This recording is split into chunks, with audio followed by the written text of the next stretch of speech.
So we're here today to talk about part three of our abusive behavior series. I sound so sexy and raspy right now because I'm recovering. Such a good look. I like. So you all get to enjoy that. But today... And I've already been complimented and told I look like Tommy from Power. You're welcome. Right. Celebrities here. That's right. At We Teach Love. So, justifiable abuse. What we're calling justifiable abuse is when we are abusive to someone that we're relating to, and we justify it because we feel that they have exhibited some behavior that provoked that abuse in us. So I know for me, when I was younger, I was in a relationship that was abusive, and when I got older and got into a healthy relationship, I didn't understand how to shed some of those abusive behaviors. And one of them was when I would get into an argument with someone, I thought that it was justified because I was upset. I thought that it was justified to hang up the phone on them or to curse them out or yell at them. I thought all of that kind of falls within that, hey, I'm upset, you're upset, you said something or did something that made me upset, so you are obviously the target of my abuse. And that's just one of those things that happens when you argue.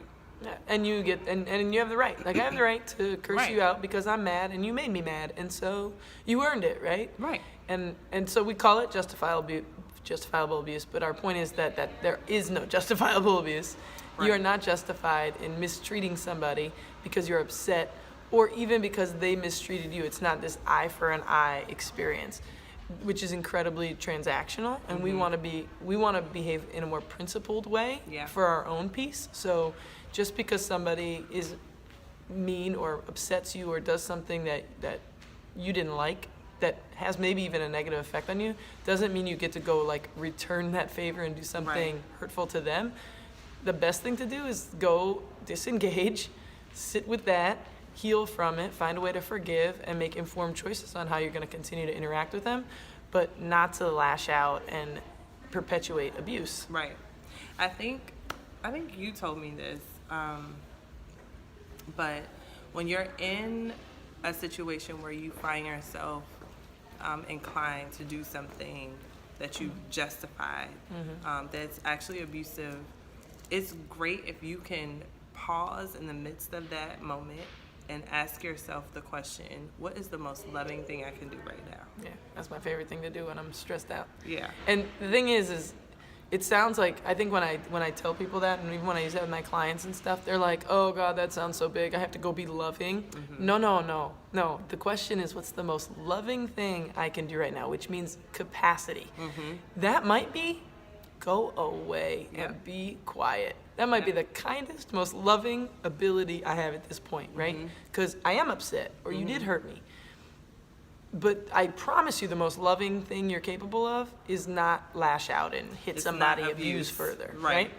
Because everybody has the capacity to just walk away, go away. That might be the most loving thing you can do.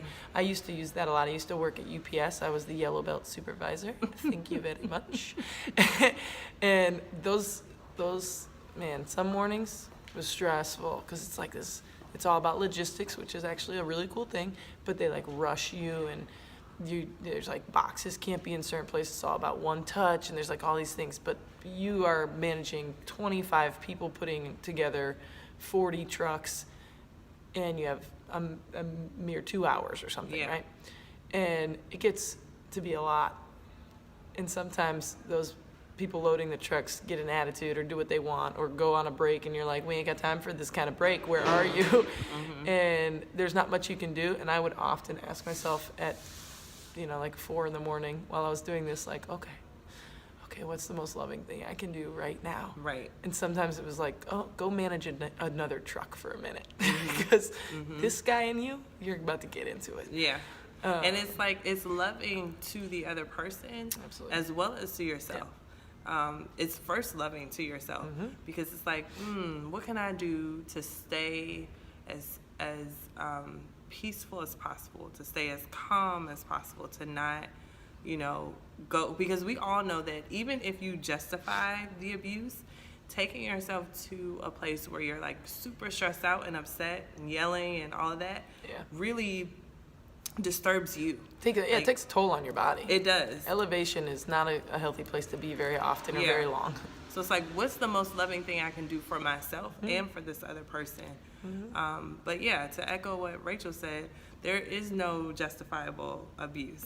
So even if you are upset and you need to say to this person that has upset you, I can't do this right now. I can't talk about this right now. Or I'm concerned that I might say something I'm going to regret. So let me take a step back. Let me disengage. Whatever you have to do to keep your peace, including being courageous enough to be vulnerable in that moment, to say, right now, my feelings are really hurt, and so I feel like I could say something that I don't want to say. So let me step away. Yep. Yeah, and that takes tons of courage, because we are in our culture, I would say, I don't know about especially, but definitely in our culture, we are kind of coached to like stick it out and get through it and barrel through it and get to the bottom of things. But saying hurtful things isn't a good pathway to that. Right. And so if you need to like pause and come back, it's not the end of the world. If the courageous part about that is that pausing is going to make them uncomfortable. And again, we don't want to make other people uncomfortable with our choices, so we want to stay engaged. But then we're pushed to have less capacity to do the loving thing. Right. So the courageous thing to do is say, you're going to be uncomfortable with me saying I need a pause, but we're going to be better for it in the end. Yeah. And so I need a pause. Yeah. I just thought of another example of justifiable abuse. And I think sometimes we justify our abuse because of our intentions. I had good intentions. Yeah. So I didn't mean for that to happen. That's not what I meant when I said that. I didn't realize that you would react that way, whatever the case may be. And sometimes that's still abuse. Yeah. You can't justify, like what's the saying? The ends justify the means. Yeah. No.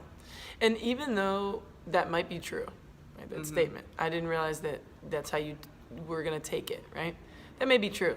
You are still accountable for the impact of your words. Yeah. Even if your intent is good. Yep. So we want to be off the hook a lot for the impact of our behaviors and our words, and we just can't be, right? Yeah. So as a parent, you are teaching your young children, and what you said gets misinterpreted, or they take it the wrong way, and it leads them down a path of a different behavior than maybe you'd like to see, or you meant for them to take. Right. It's your impact. Yeah. You have to own the that. time. And you have to then, especially as a parent, like modify and try again, right? Yeah. Yeah. We see that a lot in like professional relationships, where businesses say things that are microaggressions, or they say things that are overtly racist, or whatever it might be, and they discriminate against a whole group of people, and they're like, oh, I didn't mean it that way. Right. I meant it like this. Right. Well, it doesn't matter how you meant it. You just offended an entire group of people, and that was your impact, and now you're responsible. Right. So be accountable. Right. And it doesn't mean it's not true that your intentions were good. Nobody is saying that that's not true. It's just not the end of the road for you, because you have to be accountable for the impact of your intentions and actions. As well as the intention. And the abusive part is when you refuse to be accountable. Right. Right. Or That's the problematic. as we said at the beginning of this video, when you try to justify what happened by saying, oh, but that wasn't my intention. Right. So you want that to be your pass. Right. That gets you off the hook. Right. So if you find yourself, making excuses like these for when you are abusive, stop. Disengage. And start practicing being more accountable for your behavior.